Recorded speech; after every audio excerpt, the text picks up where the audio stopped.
ಒಂದ್ ದರ್ಶನ್ ಕೂಡ ಅಂತ ಶಕ್ತಿ ಅದು ವಿಶ್ವರಾಧ್ಯ ಅಪ್ಪರ ಬಳಿ ಅದ. ಯಾಕಂತಂದ್ರೆ ಆ ಶಕ್ತಿ ಇದ್ದ ಕಾರಣಕ್ಕೆ ಇವತ್ತ ಇಷ್ಟ ಭವ್ಯ ಸಂಖ್ಯೆಯಲ್ಲಿ ತಾವು ಎಲ್ಲರೂ ಬಂದಿರಿ.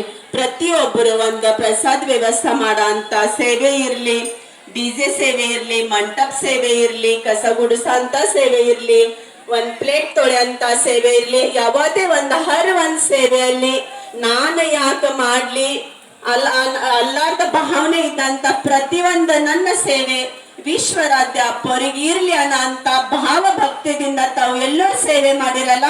ವಿಶ್ವರಾಧ್ಯ ಅಪ್ಪದ ಸದೈವ ಆಶೀರ್ವಾದ ನಿಮ್ಮ ಮೇಲೆ ಇರ್ಲಿ ಅಂತ ಕೇಳ್ಕೊತೀನಿ. ಯಾಕಂತಂದ್ರೆ ನನಗ್ ಕೂಡ ಇವತ್ತು ಫಸ್ಟ್ ಟೈಮ್ ನಾ ಇಲ್ಲಿ ತೇರಿಗೆ ಬಂದೆ. ಬಹಳ ಖುಷಿ ಮತ್ತೆ ಸಂತೋಷ ಆಯ್ತು. ನಮ್ಮ ಶಿವಶೇಖರ್ ಅಪ್ಪರು ಕೂಡ ದರ್ಶನ ಆಯ್ತು.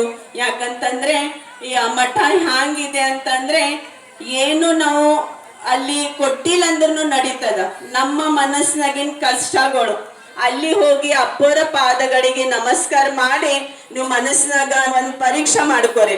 ಯಾವಾಗನು ಒಂದು ಮಠಕ್ಕೆ ಹೋಗಿ ನೀವು ನಮಸ್ಕಾರ ಮಾಡ್ಕೊರಿ. ನಿಮ್ಗೆ ಏನ್ ಬೇಕಾಗ್ತದ, ನಿಮ್ ಕಷ್ಟಗಳು, ನಿಮ್ ಸಂಕಟ ಏನೇ ಇತ್ತಂದ್ರೂ ನೀವು